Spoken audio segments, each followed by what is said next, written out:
ನಮಸ್ಕಾರ ಎಲ್ಲರಿಗೂ. ಇವತ್ತು ನಾನು ಹೇಳೋ ವಿಷಯ ತುಂಬ ಮುಖ್ಯ. ಎಕ್ಸಾಮ್ನಲ್ಲಿ ಸೋತಿದ್ದೀರಾ? ಇಲ್ಲಿಂದಲೇ ಸಕ್ಸಸ್ ಆರಂಭ. ಮೊದಲು ಒಂದು ಮಾತು ಸ್ಪಷ್ಟವಾಗಿ ಹೇಳ್ತೀನಿ. ಒಂದು ಎಕ್ಸಾಮ್ನಲ್ಲಿ ಫೇಲ್ ಆದರೆ ಜೀವನದಲ್ಲಿ ಫೇಲ್ ಆದಂತೆ ಅಲ್ಲ. ನಾವು ಯಾವಾಗಲೂ ಒಂದು ತಪ್ಪು ಮಾಡ್ತೀವಿ. ಪರೀಕ್ಷೆಯ ರಿಸಲ್ಟನ್ನು ನಮ್ಮ ಲೈಫ್ ಜೊತೆ ಕಂಪೇರ್ ಮಾಡ್ತೀವಿ. ಮಾರ್ಕ್ಸ್ ಕಡಿಮೆ ಬಂದರೆ ನಾವು ಕೂಡ ಕಡಿಮೆ ಅಂತ ಫೀಲ್ ಆಗ್ತೀವಿ. ಆದರೆ ನಿಜ ಏನು ಗೊತ್ತಾ? ಎಕ್ಸಾಮ್ ನಿಮ್ಮ ನಾಲೆಡ್ಜ್ ಮೆಷರ್ ಮಾಡಬಹುದು, ಆದರೆ ನಿಮ್ಮ ಫ್ಯೂಚರ್ ಮೆಷರ್ ಮಾಡೋದಿಲ್ಲ. ನೋಡಿ, ಇವತ್ತು ನೀವು ಫೇಲ್ ಆಗಿದ್ದೀರಾ ಅಂದರೆ ಅದು ನಿಮ್ಮ ಸ್ಟೋರಿ ಅಂತ್ಯ ಅಲ್ಲ, ಅದು ನಿಮ್ಮ ಸ್ಟೋರಿ ಬಿಗಿನಿಂಗ್. ಜೀವನದಲ್ಲಿ ದೊಡ್ಡ ದೊಡ್ಡ ಪೀಪಲ್ ಎಲ್ಲರೂ ಒಂದು ಸ್ಟೇಜ್ನಲ್ಲಿ ಫೇಲ್ ಆಗಿದ್ದಾರೆ.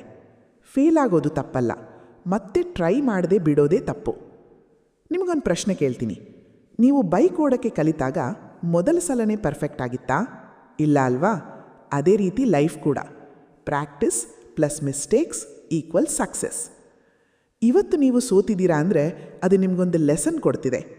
ಎಲ್ಲಿ ತಪ್ಪಾಗಿದೆ, ಏನು ಇಂಪ್ರೂವ್ ಮಾಡಬೇಕು, ಇದು ಗೊತ್ತಾಗೋಕೆ ಫೇಲ್ಯೂರ್ ಬೇಕು. ಸಕ್ಸಸ್ ಆಗೋರು ಅವರು ಫೇಲ್ ಆಗೋದಿಲ್ಲ ಅಂತ ಅಲ್ಲ, ಅವರು ಫೇಲ್ ಆದಮೇಲೆ ಮತ್ತೆ ಎದ್ದು ನಿಲ್ತಾರೆ.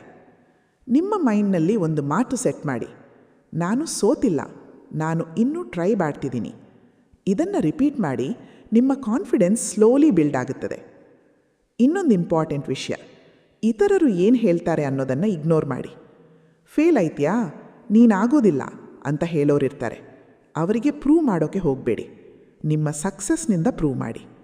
ನೀವು ಇವತ್ತು ಸೈಲೆಂಟಾಗಿ ವರ್ಕ್ ಮಾಡಿ, ನಾಳೆ ನಿಮ್ಮ ರಿಸಲ್ಟ್ ಮಾತಾಡುತ್ತೆ. ಒಂದು ಸ್ಮಾಲ್ ಎಕ್ಸಾಂಪಲ್. ಸೀಡನ್ನು ನೆಲದಲ್ಲಿ ಹಾಕಿದಾಗ ಅದು ತಕ್ಷಣ ಮರ ಆಗೋದಿಲ್ಲ. ಮೊದಲು ಅದು ನೆಲದ ಒಳಗೆ ಸ್ಟ್ರಗಲ್ ಮಾಡುತ್ತದೆ, ಆದರೆ ನಂತರ ಅದೇ ಸೀಡ್ ದೊಡ್ಡ ಮರ ಆಗುತ್ತದೆ.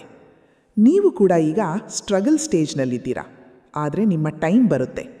ಪೇಷನ್ಸ್ ಇರಬೇಕು, ಕನ್ಸಿಸ್ಟೆನ್ಸಿ ಇರಬೇಕು. ಪ್ರತಿದಿನ ಸ್ವಲ್ಪ ಇಂಪ್ರೂವ್ ಆಗಿ.